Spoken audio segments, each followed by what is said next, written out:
किसी ने खूब कहा है कि जिंदगी में हमें जानवरों से अच्छा व्यवहार करना चाहिए। नमस्कार दोस्तों, मैं श्रीकांत एक छोटी सी कहानी सच्चे साथी के साथ। एक बार की बात है, राधा नाम की एक लड़की अपने पिता के साथ रहती थी। उसकी माँ बचपन में ही गुजर गई थी। वह अपने घर का काम करती, फिर कॉलेज जाती थी। कॉलेज जाते समय वह हर रोज रास्ते में एक जगह पक्षियों को दाना डालती थी। उसके घर में भी 2 पक्षी थे, उनको भी वह रोज दाना डालती थी। एक दिन उसको पक्षियों को दाना डालते जमींदार के बेटे ने देख लिया। उसने अपने पिता से जाकर राधा से शादी करने की इच्छा जताई।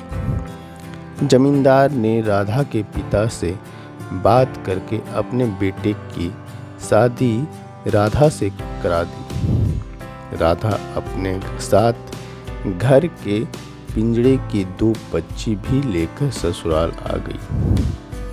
वह उन पक्षियों को रोज दाना डालती थी। राधा की सास को यह बिल्कुल ही पसंद नहीं था।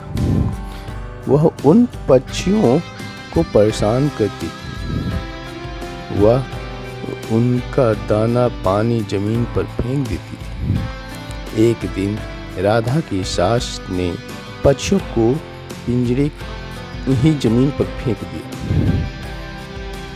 दिया। उसे यह करते राधा देख लिया। राधा ने मना किया तो उसकी सास ने राधा को ही डांट दिया।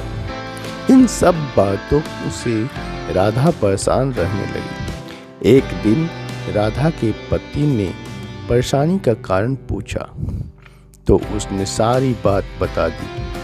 उसके पति ने राधा को पक्षियों की भलाई के लिए उनको पार्क में छोड़ने की सलाह दी। अपने पति के कहने पर राधा ने उन दोनों पक्षियों को बाकी के पक्षियों के साथ पार्क में ही छोड़ दिया। वह उनको कभी कभी दाना डाल देने पार्क में जाती थी। अब सभी पार्क के पक्षी राधा को अच्छे मित्र बन गए। पक्षी अपने राधा के घर पर भी आने लगे। राधा की सास को जब यह पता लगा तो वह गुस्सा हो गई और राधा को उसके मायके छोड़ने के लिए उसको साथ ले गई। रास्ते में कुछ चोर ने राधा की सास के गहने चुराने की कोशिश की। तभी राधा के पक्षियों ने आकर चोरों पर हमला किया, जिससे चोर भाग गए। इसके बाद राधा और उसकी सास घर लौट आ गई। राधा की सास को पक्षियों के प्रति बदल चुकी थी।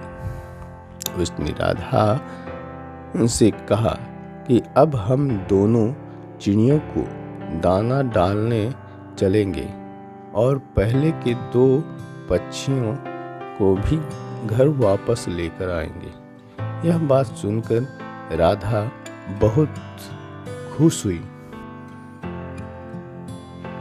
दोस्तों, कभी भी हमें जानवरों के प्रति व्यवहार खराब नहीं करना चाहिए। जिंदगी में कभी न कभी वो हमारा साथ देती हैं और अच्छा दोस्त वो पहचान करती है। मैं एक बार फिर कहूँगा कि जिंदगी में ऐसा करो कि लोग आपके जैसा बने। धन्यवाद।